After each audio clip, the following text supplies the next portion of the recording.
Before anyone speaks about crime families or underworld influence, you have to imagine New York as it truly was in the late 19th and early 20th century.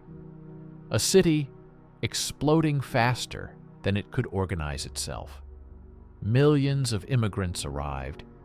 Neighborhoods grew overnight. Factories opened and closed in cycles. Ports ran day and night. Housing was overcrowded. Streets were chaotic, unregulated, and full of opportunity and uncertainty. In this environment, the city didn't simply grow, it fractured. Power scattered into 100 small pockets. Some were political, some economic, some cultural, some community-based. And in the middle of this rapid expansion emerged groups and networks that historians today describe not as villains of cinema, but as informal power structures, people who filled gaps where official systems were too slow, too weak, or too overwhelmed to function. New York was building itself, but it lacked the institutions to keep up. Police forces were small and underfunded. Regulations were inconsistent across boroughs. City services were stretched thin. Business agreements were often informal, enforced through personal relationships rather than laws. This created a vacuum, an unstructured, chaotic space between government, business, community, and survival. And wherever there is a vacuum, influence will grow. Historians now understand that these early groups of influence were deeply tied to immigration waves, ethnic communities, labor struggles, competition for housing and jobs, political patronage systems, neighborhood-level loyalty networks, the need for protection in overcrowded districts. Most newcomers had no money, no connections, and no support from the state. So they turned inward, relying on people who spoke their language, knew their traditions, understood their problems, and could help them navigate a city that didn't always care whether they survived or not. This is where early Italian, Irish, Jewish, and other immigrant networks first appeared. Not as dramatic criminal empires, but as informal social structures, mutual aid groups, neighborhood leaders, protectors of markets, mediators of disputes, brokers between immigrants and the larger city. Only decades later would some of these networks be shaped by more problematic influences. But in their earliest form, they were closer to community organizations than anything else. They offered employment connections, conflict mediation, financial assistance, neighborhood order, translation and interpretation, political representation. In many districts, they functioned almost like parallel civic institutions. New York's rapid growth produced these dynamics naturally. When population triples in a single generation, when thousands of young men compete for the same jobs, when families live in tenements with paper-thin walls, when city officials can't manage the chaos, informal authority will always rise. That is the root of the story. Not crime, not glamour, not violence, but influence born out of necessity. From this environment grew the power networks that would later shape political alliances, economic flows, and even union leadership. And while films often portray these groups through a lens of drama, historians emphasize a different truth. New York was a city built on informal agreements long before it had the institutions to enforce formal ones.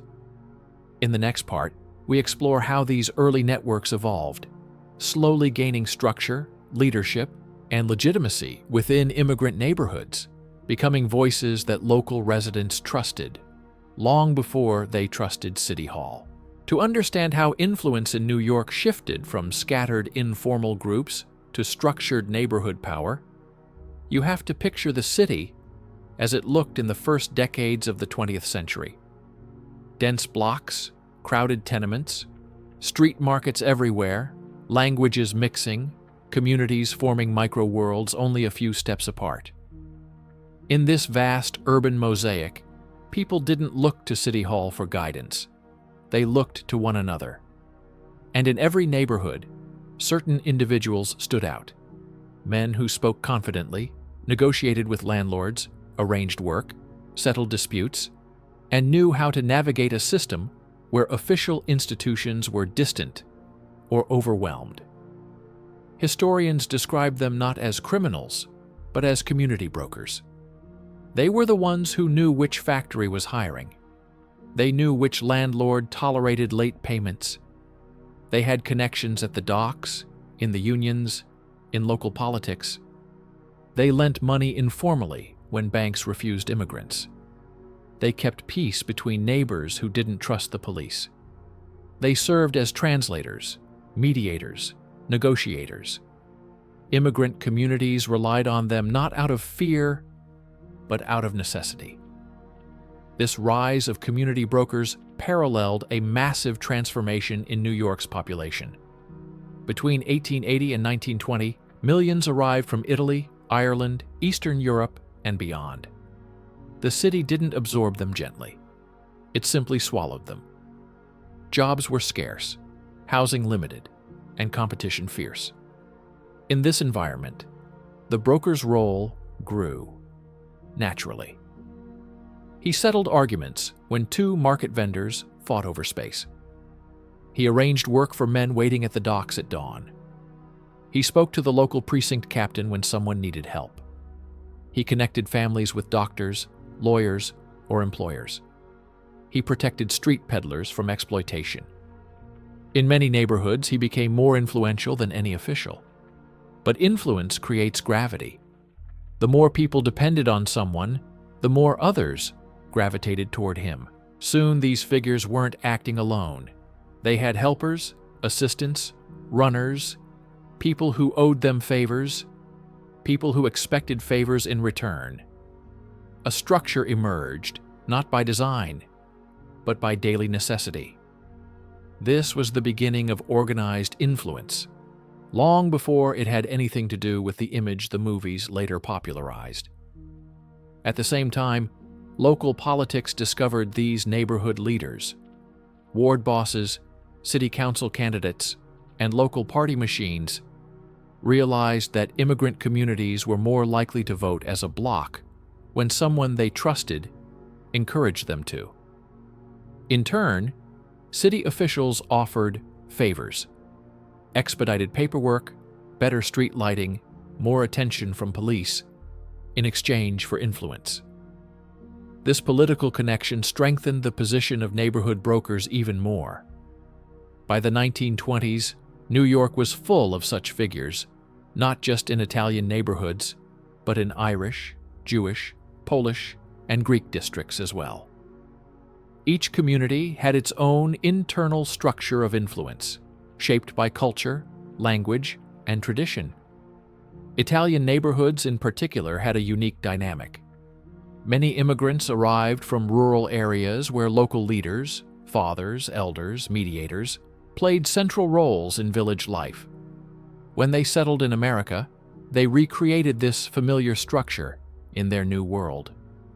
Families and neighbors clustered around respected individuals who understood both the old culture and the new city. This didn't automatically translate into illegality. It translated into leadership in a vacuum. Where institutions were weak, informal authority took root. Where the law felt distant, relationships replaced paperwork. But as these networks became stronger, more structured, and more trusted, they began to intersect with New York's growing economy. Especially in areas where regulation was unclear, competition was brutal, or labor needed organizing.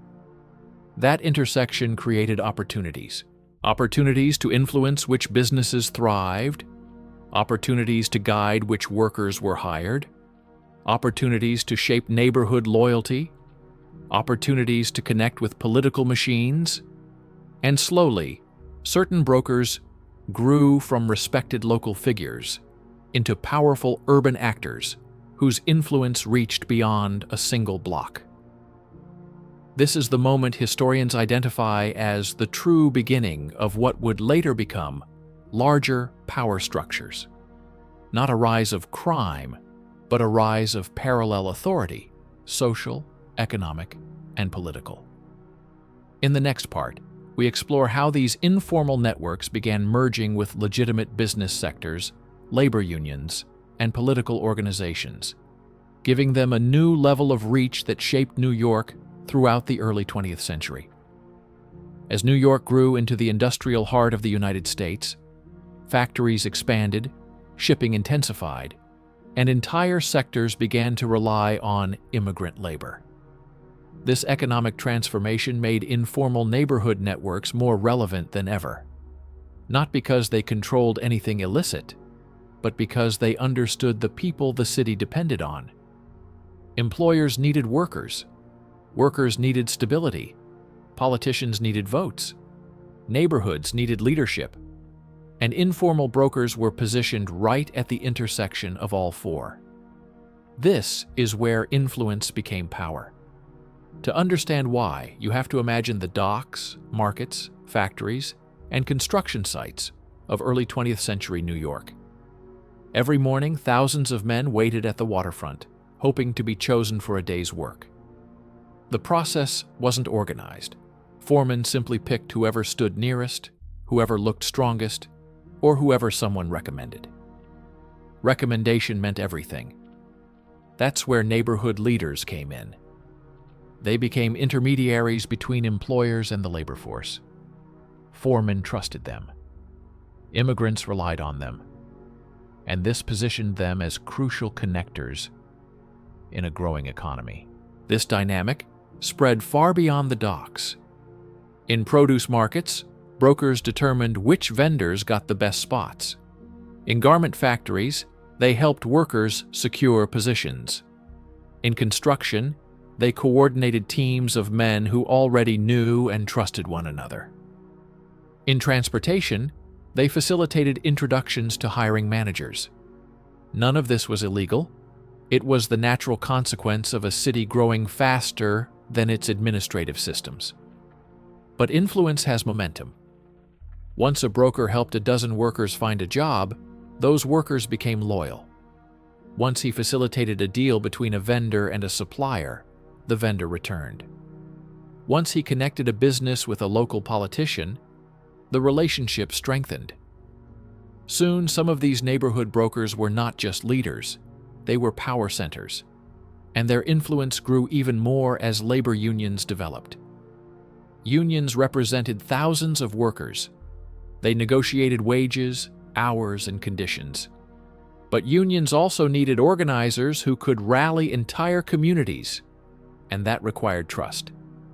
Immigrant brokers had that trust. Historians note that many early union chapters saw huge membership growth only after influential community figures encouraged workers to join. In return, union leaders often treated these neighborhood brokers with tremendous respect, creating mutually beneficial alliances that shaped local economies. This connection between community networks and unions laid the foundation for one of the most significant power structures in New York's history: the fusion of social influence, economic relevance, and political leverage. Because where unions gained strength, politicians paid attention. City officials understood that a neighborhood leader who could mobilize hundreds of workers was not just a community figure. He was an electoral force. Political machines, especially in the early 20th century, relied heavily on community blocks. They needed voter turnout. They needed organizers. They needed trusted intermediaries. And immigrant brokers provided exactly that. In exchange, they were offered legitimacy, access, favorable decisions, help with permits, licenses, market placements, a degree of authority that blurred the line between community assistance and municipal influence. By the 1920s and 1930s, this triangular relationship, neighborhoods, unions, and politics, created an entire parallel ecosystem of power inside New York. the city no longer had one hierarchy. It had many: official government structure, business structures, union structures, and neighborhood structures. These layers overlapped constantly. They cooperated, negotiated, and competed, sometimes quietly, sometimes publicly. But throughout all of it, the influential figures at the neighborhood level remained essential. They had the trust of the people who kept the city running: laborers, dock workers, factory employees, market vendors, shop owners. That trust was the foundation on which everything else was built. In the next part, we explore how these networks solidified their presence, gaining leadership structures, forming alliances across boroughs, and gradually transforming from loose neighborhood groups into organized citywide spheres of influence that helped shape New York's evolution. As New York entered the 1930s and 1940s, something remarkable began to happen. The informal neighborhood power structures that once existed only on single blocks or within a few streets started to connect with one another. Not by accident, but because the city itself demanded it. New York was growing vertically and horizontally. High-rise buildings appeared where tenements once stood. Shipping became more complex. Factories expanded. Unions evolved into powerful organizations with formal leadership. Politics shifted from small neighborhood machines to citywide coalitions. Everything was becoming bigger, louder, more interconnected, and neighborhood leaders had to adapt. This is where historians mark the beginning of organized influence on a metropolitan scale. Not gangs, not criminal syndicates, but networks of people who understood labor, community dynamics, and political negotiation better than anyone else in immigrant districts. Their roles changed because the needs of the city changed. Local brokers who once helped 20 families now found themselves assisting entire blocks. A man who once arranged jobs for dock workers now knew foremen in multiple companies. Leaders who once mediated disputes between neighbors were now asked to speak with union representatives or local officials. Influence scaled naturally. But what truly transformed these networks was communication. As more immigrants became citizens, more people voted. As unions grew, more workers organized. As neighborhoods expanded, more leaders emerged, and they talked to each other. Meetings in cafes, gatherings in social clubs, discussions at union halls, conversations during festivals and community events. All of these created a space where ideas traveled faster than ever before. Before long, influence wasn't limited to a single block or a single family network.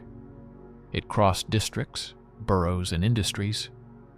A neighborhood figure in the Bronx might know a labor organizer in Brooklyn.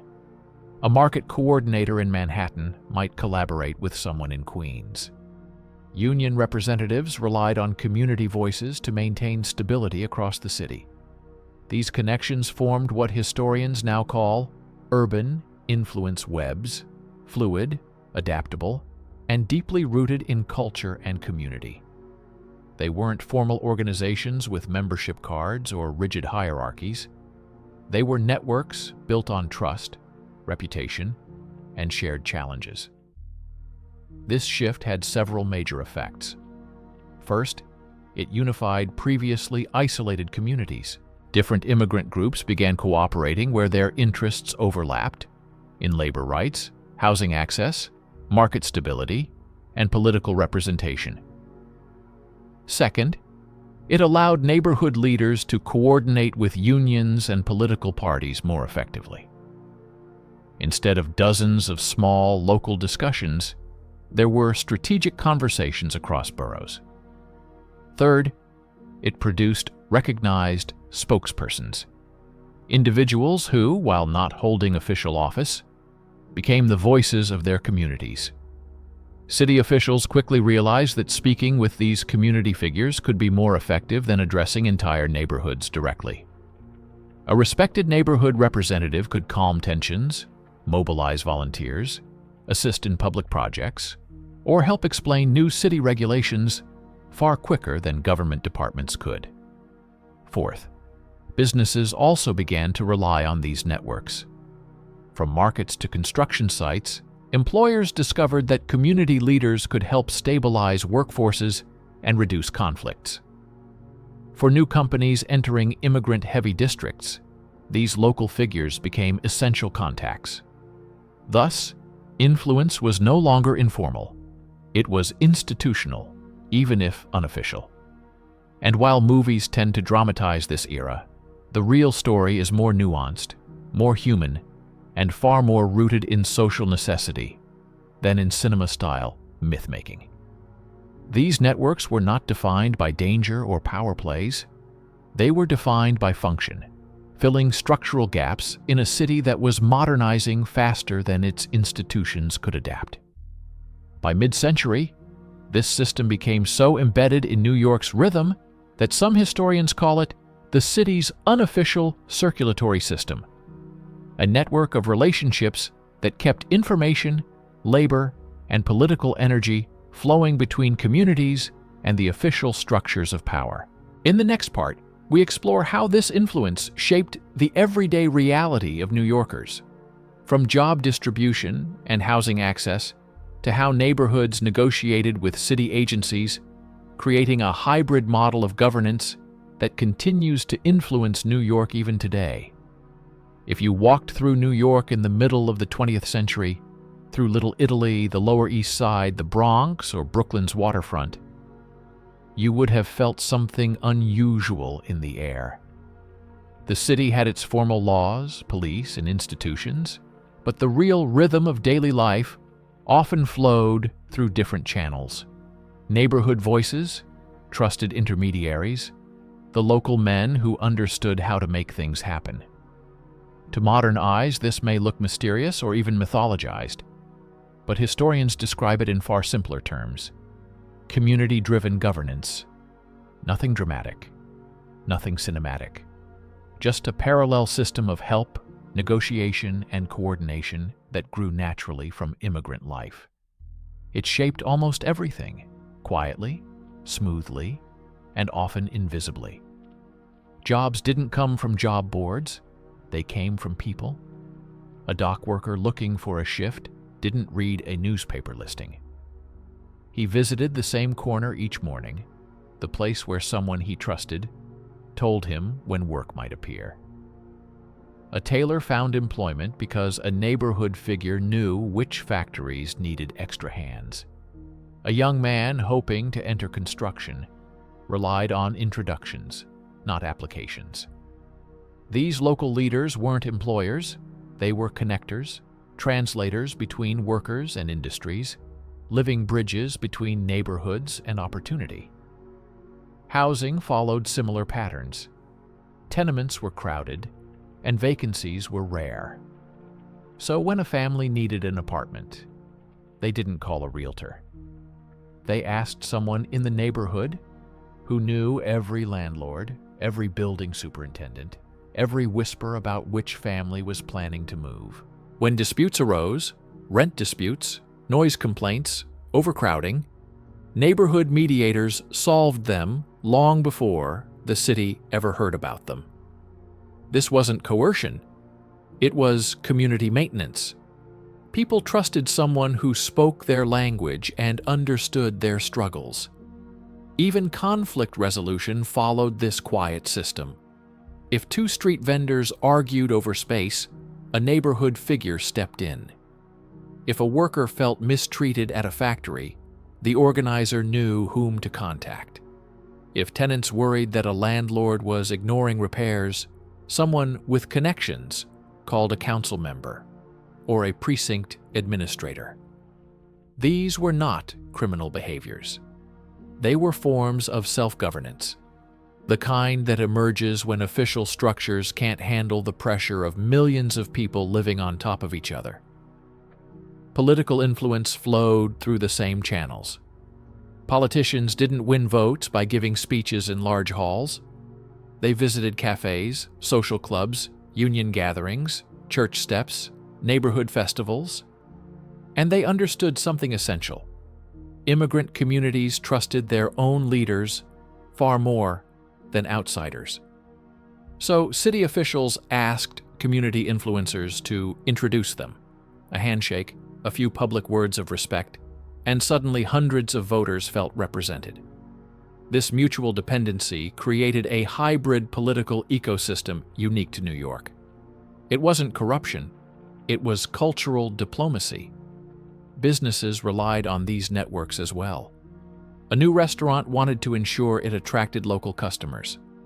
A grocery store hoped to maintain peace with surrounding vendors. A shipping company wanted reliable labor for peak seasons. Who helped them? Not the city, not the newspapers, but neighborhood intermediaries who understood how to balance interests and prevent tensions. Their work often resembled what we today call community organizing, dispute resolution, social negotiation, neighborhood advocacy, resource coordination, all perfectly legitimate functions, but executed informally because formal systems were still developing. The key point is simple. These networks shaped New Yorkers' daily lives far more than any mythical criminal underground. The movies later sensationalized those decades. But the real story, the historian's story, is about how communities built their own survival mechanisms in a city too young and too chaotic to govern every detail. And this community infrastructure was so effective that it lasted generations, adapting to new populations, new economic conditions, and the massive post-war changes that reshaped the city. In the next part, we explore how these influence networks evolved during the mid-20th century, when prosperity, migration, suburbanization, and political reforms transformed New York, forcing these once informal power structures to adapt, reorganize, or disappear entirely. By the middle of the 20th century, New York was no longer the chaotic immigrant city of overcrowded tenements and unregulated markets. It was transforming. Skyscrapers shaped the skyline. Factories modernized. Unions became formal institutions with elected leaders. Neighborhoods shifted as families moved upward economically. New waves of immigration brought fresh cultures and rhythms. The city that once relied on informal problem solvers was becoming a city of expanding bureaucracy, official agencies, and regulated public services. And with each change, the old networks of influence had to evolve, or risk fading into irrelevance. The first major shift came through prosperity. After World War II, many families who had spent decades in cramped neighborhoods finally found financial stability. Children of immigrants became part of the middle class. They moved from tenements to suburban homes. They entered colleges and new professions. They no longer needed neighborhood intermediaries to secure work at the docks or in garment factories. As upward mobility increased, dependence on local brokers decreased. For some neighborhoods, this marked the decline of the traditional block leaders. Their services were no longer as essential when the city offered more stable jobs, better housing, and stronger institutions. The second shift was urban redevelopment. Entire districts changed. Wider streets, new highways, public housing projects, rezoned commercial areas all reshaped the map of New York. Markets moved. Factories closed or relocated. Long-standing businesses disappeared or modernized. As physical neighborhoods changed, the old social maps dissolved as well. Where there had been a dense web of familiar faces, there were now new buildings, new populations, and new routines. The corner cafes where leaders once met were replaced by offices. The docks where brokers connected workers with foremen were automated or deindustrialized. The garment district lost its centrality as production moved elsewhere. This physical fragmentation weakened the continuity of old networks. The third shift came from the rise of formal institutions. Government agencies expanded their reach. Public housing authorities, labor departments, regulatory boards, city social services, structured union leadership, standardized licensing, municipal mediation offices. The city gradually created the very structures that immigrant communities once had to improvise. Where once a neighborhood mediator handled disputes, there were now tenant courts. Where once someone with connections helped navigate paperwork, there were dedicated city offices. Where once work was arranged informally, now large companies used HR departments. The need for unofficial influence naturally decreased. But evolution did not mean extinction. Some networks adapted brilliantly. Instead of arranging daily jobs, they helped immigrants enter trade unions or navigate professional licensing. Instead of mediating local disputes, they became advocates who liaised with city officials. Instead of relying on personal loyalty, they built community organizations, cultural associations, and charitable societies. Many formerly informal leaders became community board members, union representatives, political aides, small business liaisons, cultural association presidents, local activists. They transitioned from unofficial power to recognized civic roles. New immigrant waves revived the old patterns. As Puerto Rican, Dominican, Caribbean, Middle Eastern, and Asian immigrant communities arrived, they faced the same challenges earlier Europeans did: language barriers, economic hardship, complex paperwork, housing shortages. And again, local brokers emerged, not gangsters, not criminals, but respected individuals who helped newcomers navigate the city. Translators, advocates, organizers, mediators, connectors. The pattern repeated itself, proving that these networks were not a product of ethnicity or era. They were a product of migration itself. Wherever newcomers arrive faster than institutions can support them, informal power fills the gaps. The fourth shift came from media and myth. Hollywood films, TV shows, and sensationalized books took small fragments of real history and turned them into grand dramas. Characters became larger than life. Neighborhood networks were turned into cinematic legends. The nuance disappeared. The myth remained. But historians emphasize that the reality was far more ordinary, less glamorous, less violent, more human. Most power in New York's immigrant neighborhoods came not from force, but from relationships, not from crime, but from trust, not from secrecy, but from necessity. What survived into the late 20th century were not shadowy empires, but community traditions, block associations, ethnic clubs, religious centers, union locals, neighborhood councils, civic leaders who spoke for those who felt unheard. The old networks didn't vanish. They reshaped themselves into the foundations of modern community life in America's largest city. By the middle of the 20th century, New York politics had become a complex landscape of city agencies, local districts, neighborhood blocks, and shifting coalitions. For most citizens, the system looked distant and bureaucratic. But behind the scenes, the true engine of political momentum was still the same as in the early immigrant years: trusted community figures. They weren't elected officials. They weren't formal leaders. They were the ones who understood their neighborhoods better than any politician ever could. Why political machines needed community brokers? Local politicians had one central challenge. New York was too big and too diverse to manage from the top down. In a single district, 15 languages might be spoken, Multiple religious communities shared streets. Unions intersected with local businesses. Immigrant families had unique needs. Cultural traditions shaped daily life. City Hall couldn't navigate all that complexity alone. So political machines, particularly mid-century ward organizations, relied heavily on community influencers.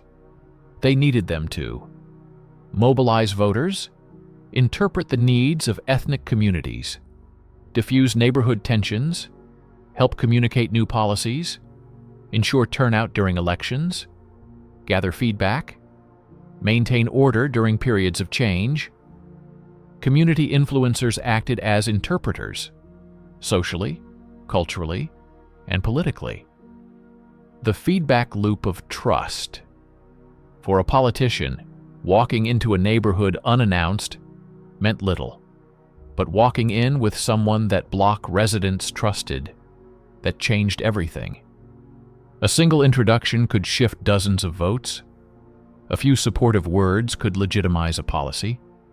A simple conversation could settle weeks of frustration. This wasn't corruption. It was translation, a bridging of two worlds. Politicians depended on community brokers because where they knew the customs, they knew the languages, they knew the people, they understood the unwritten rules of local life. In many ways, they acted like cultural ambassadors, how influence turned into political capital. As neighborhoods grew and diversified, these local figures gained recognition across boroughs.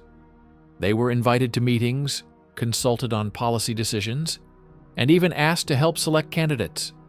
Some became district leaders, some became union delegates, some joined city advisory boards. A few eventually ran for office themselves. Their rise wasn't a story of criminal power. It was a story of social influence, crystallizing into civic authority. Political machines and urban development. During the massive post-war redevelopment of New York, highways, housing projects, rezoning, local leaders played a crucial stabilizing role. They helped negotiate relocation plans, assist families navigating paperwork, explain zoning changes, advocate for compensation, communicate community concerns, prevent unrest, mediate between developers and residents. Without them, many redevelopment projects might have faced far more resistance. Historians often note, New York's modernization depended as much on community intermediaries as on official planners. The quiet power of negotiation. Influence in these decades didn't look like Hollywood. It looked like a cafe conversation about improving streetlights, a meeting between a district leader and a union organizer, a neighborhood figure calling a council member to secure resources, a trusted elder calming tensions between new immigrant groups, a church committee speaking with city officials about local issues. These moments formed the true architecture of power, quiet, everyday negotiations that kept the city's enormous cultural mosaic functioning. The growing professionalism of community influence. By the 1960s and 70s, New York saw the rise of community boards, neighborhood associations, immigrant advocacy groups, cultural federations, civil rights organizations. Many were led by people who began as informal brokers in their own neighborhoods. What had once been unofficial power became recognized civic leadership. The myth versus the reality. Popular media loved stories of secret meetings and underground empires. But historians consistently show that the real power in New York had much more to do with social cohesion, cultural legitimacy, negotiation, community protection, political cooperation, economic mediation, and almost nothing to do with romanticized criminal syndicates. A city powered by relationships. New York's true history is this. A city of immigrants built itself through relationships, trust, and the tireless work of ordinary people who stepped up when institutions couldn't keep pace. By the 1970s and 1980s, New York was no longer the immigrant metropolis of the early 20th century. It had become a global city, a financial center, a cultural powerhouse, a media capital. This transformation reshaped every layer of urban life, including the informal influence networks rooted in earlier immigrant communities. Some declined, some disappeared, but many adapted, transforming themselves into modern forms of community leadership that still shape the city today. Assimilation changed everything. As families who once lived in tight-knit ethnic neighborhoods moved to the suburbs, the old local leadership structures naturally faded. Younger generations didn't rely on neighborhood mediators. They spoke English fluently, navigated city bureaucracy easily, and had access to better jobs and education. The old networks, built on ethnic solidarity and community interdependence, now faced a new reality. The communities they once served were dispersing, but at the same time, new immigrant groups arrived from Latin America, the Caribbean, Asia, Eastern Europe, the Middle East. And just as before, they needed guidance navigating an overwhelming city. And so, in different neighborhoods, new brokers emerged, not as shadow figures but as social workers, pastors, union organizers, nonprofit leaders, cultural representatives. The pattern repeated. But now it took updated, more institutionalized forms. Reforms pushed informal influence toward legitimacy. During the late 20th century, New York underwent massive political and administrative reforms. Community boards gained legal authority, neighborhood associations expanded, city agencies introduced multilingual outreach, nonprofits filled gaps in social services. Local advocacy groups grew in influence. Many individuals who might have once become informal neighborhood power brokers instead became community organizers, tenant advocates, immigration counselors, union representatives, youth program directors. The function stayed the same, helping people navigate the city, but the structure became more official. Media myth-making reshaped public perception. While these civic transformations happened, Hollywood and television were building something entirely different. A dramatic, exaggerated image of crime families dominating New York. Movies made it glamorous. TV made it sensational. Books made it legendary. Audiences loved the stories. But historians warn, the cinematic narrative has very little to do with the everyday reality of urban influence. The myth became so strong that it overshadowed the genuine history, the slow, complex evolution of community networks that sustained immigrant neighborhoods for decades. Real influence continued quietly, just in new forms. In the 1980s and 1990s, the most powerful community figures in New York were no longer the brokers of early immigrant life. They were pastors organizing food programs, local activists negotiating with city agencies, union leaders shaping labor rights, nonprofit directors fighting for housing justice, educators advocating for youth, block association presidents coordinating neighborhood efforts. These were people who influenced everything from school funding to street safety to community development, but through transparent, civic-minded channels. The heart of New York's influence had moved from cafes and tenement stoops into community centers, multicultural coalitions, city hearings, nonprofit offices, advocacy panels, public meetings, the rise of multicultural networks. By the end of the century, New York had become a mosaic far more complex than in earlier decades. Italian, Irish, Jewish, Puerto Rican, Dominican, Chinese, Korean, Haitian, West African, South Asian, Middle Eastern communities all developed their own influence structures. And because the city was now more connected than ever, these networks cooperated more than the old neighborhood systems ever did. A community advocate in Queens might work with a union leader in Brooklyn. A cultural center in Manhattan might partner with a political office in the Bronx. Ethnic organizations formed coalitions that spanned entire boroughs. Influence was no longer local. It was citywide, multicultural, civic, and deeply integrated into the official governance of New York. The old networks didn't vanish. They evolved. Some traditions survived: loyalty to neighborhood institutions, reliance on trusted community figures, informal mediation of local conflicts, ethnic social clubs, church-based support networks, multi-generational neighborhood bonds. But they now existed alongside official systems, not instead of them. By the early 2000s, New York had achieved something unique: a dual structure in which community voices and city institutions work together to shape policy, negotiate priorities, and represent the enormous diversity of residents. The legacy became clearer. The people who ran New York were never the mythic figures of movies. They were the everyday intermediaries, organizers, advocates, translators, and negotiators who helped millions of immigrants build lives in one of the most complex cities on Earth. They didn't rule by fear or secrecy. They ruled by trust.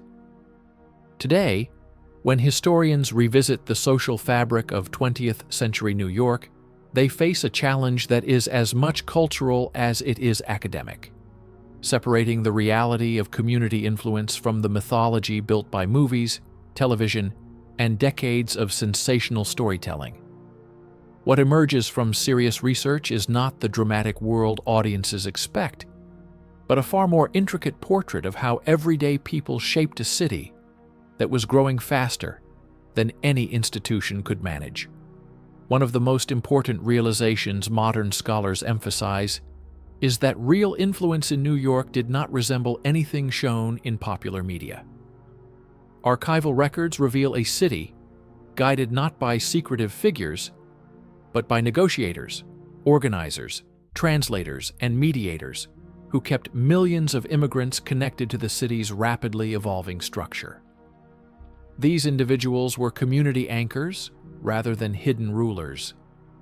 They met people in small offices, cafes, churches, union halls, and apartment stoops, helping workers find jobs, helping families deal with housing issues, assisting newcomers with paperwork or language barriers, and smoothing conflicts long before they reached city authorities. Their influence came from trust, not fear, from relationships, not domination. Another discovery historians highlight is the astonishing role labor unions played in shaping New York's social and economic landscape. In the factories, docks, warehouses, and markets that powered the city, unions held more influence over daily life than any underground legend ever could. They negotiated wages and schedules, fought for worker protections, organized strikes and collective actions, and helped immigrant communities stabilize financially. And because many immigrants still depended on intermediaries who spoke their language and understood their culture, unions often relied on neighborhood figures to communicate with workers, maintain solidarity, and resolve disputes. The partnership between community voices and organized labor created a powerful civic structure that influenced both industry and politics. Political history tells a similar story. If any institution truly ran New York, it was the city's political machines and later its district-based organizations. They determined which candidates advanced, how neighborhood resources were allocated, how budgets were shaped, and which issues reached the legislative agenda. And once again, they leaned heavily on trusted community figures to interpret local concerns, mobilize voters, and maintain contact with residents. This collaboration was not secretive or illegal. It was simply how a vast, multilingual, multicultural city functioned at a time when top-down governance could not reach every block. Modern historians also reject the idea that these networks faded into the past. Instead, they evolved. As social services expanded and communities grew more diverse, The old systems of influence reshaped themselves into institutions that remain central to New York's public life. You can see their legacy in the neighborhood associations that defend local interests, in the cultural centers that preserve identity, in business groups that support small shops, in community boards that negotiate with city agencies, in religious institutions that continue to serve as points of trust and stability, and in tenant organizations that advocate for fair housing. Each of these groups carries forward the same mission that earlier neighborhood brokers once fulfilled, giving ordinary people a voice in a complex urban environment. This is the true story behind New York's so-called underworld, not a saga of hidden empires, but a chronicle of community resilience. A city built by immigrants needed intermediaries to translate its systems, and these intermediaries became the backbone of social stability. They guided workers, supported families, negotiated with officials, and wove together the threads of hundreds of cultural groups into something greater than the sum of its parts. The myth may be louder, but the reality is far more human and far more important to understanding how New York became the city it is today. When you reach the end of this long historical journey, one truth becomes impossible to ignore. The story of who truly shaped New York is nothing like the legends that grew around it. The deeper you look into the city's archives, the more interviews you read, the more sociological studies you examine, the more clear it becomes that the real architects of influence were not hidden figures in smoke-filled rooms, but ordinary people who stepped into leadership roles because the city needed them.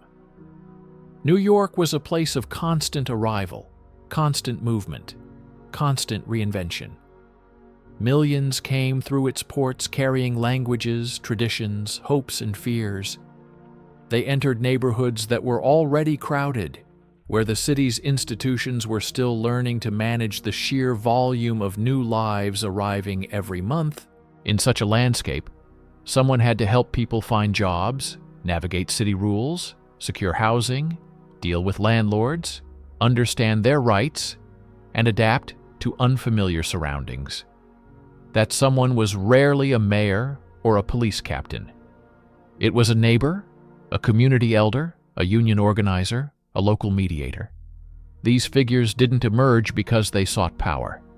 They emerged because their communities needed anchors. And anchor by anchor, block by block, they shaped a city held together not by force, but by conversation, negotiation, and trust. They built bridges between immigrant families and official institutions long before those institutions had the capacity to respond to the needs of such a vast population. This kind of influence was subtle.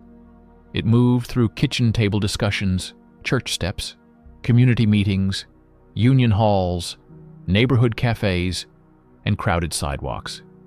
It spread through introductions, advice, shared stories, agreements, and support networks. It didn't rely on fear or secrecy. It relied on the simple fact that people listen to those they trust. The stronger the trust, the stronger the influence. Even as New York modernized, even as the political machines faded, even as unions professionalized, and even as communities dispersed into the suburbs, the core of this system endured. Wherever new immigrants arrived, new versions of these community figures appeared. They helped people with legal forms, explained school systems, advocated for better housing, mediated conflicts, and gave residents the confidence to speak to officials who might otherwise seem unreachable. In many ways, this quiet, steady influence did more to shape the city than any grand political speech or sweeping reform. Today, the legacy of these networks is everywhere. A neighborhood association pushing to preserve local culture, a tenant group negotiating for better living conditions, a cultural center offering language classes, a community board shaping policy recommendations, a pastor counseling families through difficult transitions. All of these are modern echoes of a system that began more than a century ago. They are not remnants of an underground empire. They are successors to a civic tradition built on involvement and solidarity. And this brings us to the final point. The myth of a single group running New York was always just that, a myth. Real power was never concentrated in a shadowy hierarchy. It was distributed across thousands of hands, across countless small acts that held neighborhoods together. The city was shaped by the collective influence of workers who organized, families who supported one another, leaders who listened, and communities that insisted on being seen and heard. New York's true story is not about hidden rule. It is about visible resilience. It is about the people who built structures of support before the government learned how to provide them. It is about voices rising from crowded streets and echoing through generations. In the end, the question of who really ran New York has a simple answer: the people who cared enough to guide others through the chaos of a growing city. The ones who solved problems when no one else could. The ones who understood that influence is not about commanding fear, but about earning respect. Those community figures, in all their quiet strength, shaped the social architecture of New York far more profoundly than any myth ever dared to suggest.